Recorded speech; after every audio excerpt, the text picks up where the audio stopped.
Yes अच्छा अच्छा ठीक है तो मतलब तेरा फर्स्ट टाइम एक्सपीरियंस अच्छा नहीं था. सेकंड टाइम अच्छा था.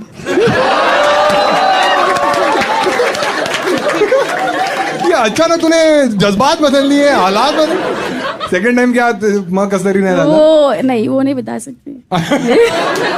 सेकंड टाइम बढ़िया लगा तेरे को? ऑफ कोर्स ऐसा कोई तेरा फेवरेट कैटेगरी है? बाद में बताऊंगी.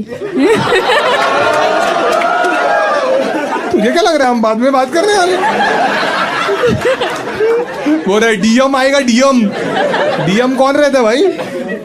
हाँ ठीक है हाँ बस अच्छा अच्छा क्लिफ हैंगर पे छोड़ देगी. ठीक है. तेरा बॉयफ्रेंड है? रीजन नहीं है. अच्छा तो क्यों कुछ सोच रही थी तू? स्टोरी सुनना है. हाँ ठीक है. अब तू बोलेगी हाँ पहली बार मैं गई तो मला कस तरी उल्टी आ गया, सेकंड टाइम मजा आ गया.